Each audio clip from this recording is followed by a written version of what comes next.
السلام عليكم ورحمة الله وبركاته. أهلاً وسهلاً فيكم جميعاً في قناة كويت ماني هاب، اللي هي المكان المفضل لكل اللي يحب يتعلم عن الفلوس والاستثمار بطريقة سهلة وبسيطة ومباشرة، خاصة لأهل الكويت والمقيمين هنا اللي يبون يفهمون كيف يحمون مدخراتهم ويبنون ثروتهم في هالأيام اللي كل شيء يتغير فيها بسرعة. يا أخي اليوم بنحكي عن موضوع حار ومهم جداً، الذهب اللي هو الملك الأبدي في عالم الاستثمار. والله العظيم الذهب راح يصدم الكل في سنة 2029 ويروح سعر الأونصة فوق $5,000 أمريكي بسهولة، وربما يقترب من 500 أو حتى يتجاوزها في أسوأ السيناريوهات العالمية.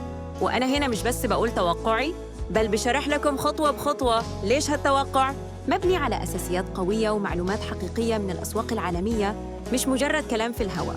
خلونا نبدأ بالوضع الحالي عشان نفهم السياق. في يناير 2026 الحين سعر أونصة الذهب مستقر حوالي $4,810 أمريكي، وبالدينار الكويتي جرام الذهب عيار 24 يجي تقريباً بين 95 سنت إلى 95 دينار حسب آخر التحديثات من سوق الذهب المحلي في الكويت. يعني الذهب ما زال يثبت قوته كملاذ آمن وسط كل التوترات اللي حولنا، سواء في الاقتصاد العالمي أو الجيوسياسي.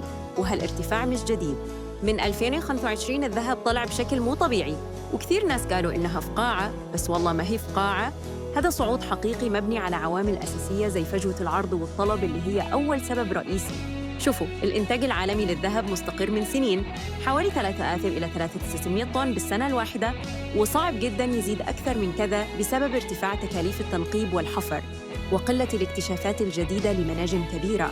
يعني المناجم القديمة تقل إنتاجها تدريجياً وما في استثمارات كافية عشان يعوضوا النقص. من الناحية الثانية الطلب يفوق العرض بشكل كبير، يتعدى 4000 طن سنوياً، وهذا يخلي فجوة أكثر من 1000 طن كل سنة.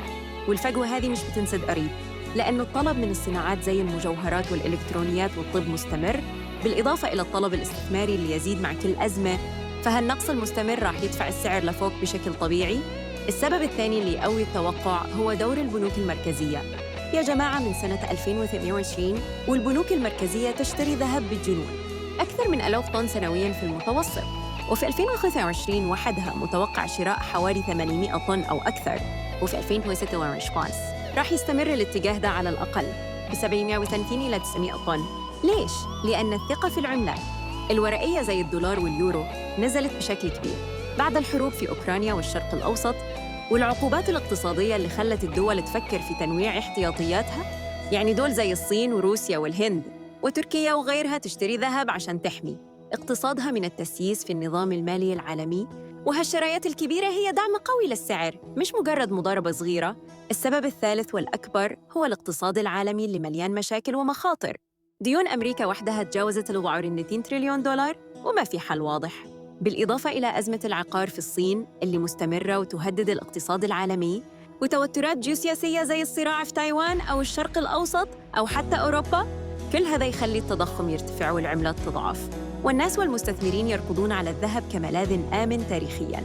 يعني في أي أزمة الذهب يلمع أكثر، وفي الكويت بالذات الذهب جزء من ثقافتنا وتراثنا. الناس هنا يحبون الذهب سواء كمجوهرات للعرائس أو سبائك للاستثمار.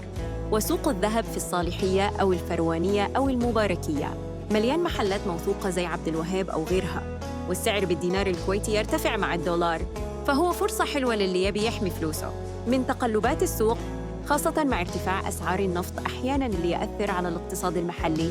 إذا كنتم تفكرون تستثمرون، نصيحتي الشخصية مبنية على خبرة.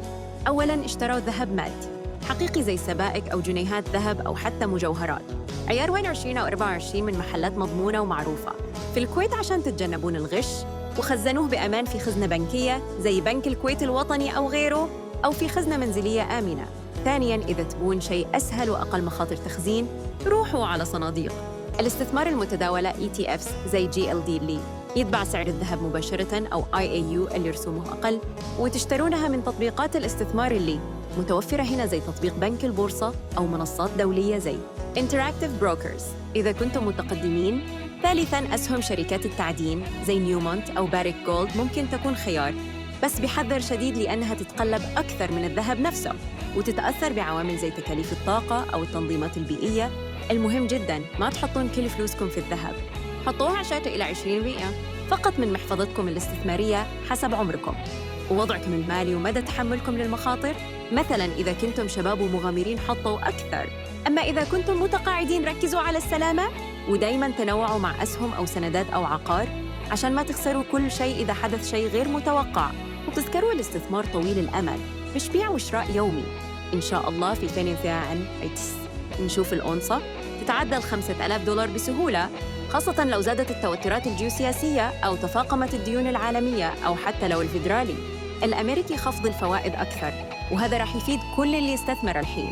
إذا عجبكم الفيديو واستفدتوا من الشرح المفصل ده، ما تنسون تضغطون لايك وتشتركون في قناة كويت ماني هاب عشان توصلكم كل الفيديوهات الجديدة عن الاستثمار والفلوس والنصائح المالية الخاصة بالكويت. وفعلوا الجرس عشان ما تفوتكم أي تحديث، وحطوا تعليق تحت الفيديو وش رأيكم في الذهب؟ هل بتشترون أكثر الحين أو بتنتظرون سعر أقل؟ أو وش استثماراتكم المفضلة؟ أنا أرى كل التعليقات وأرد عليها إن شاء الله. شكراً جزيلاً لكم على المتابعة والدعم، والله يبارك لكم في أموالكم ويحفظكم. إلى اللقاء في الفيديو الجاي. السلام عليكم ورحمة الله وبركاته.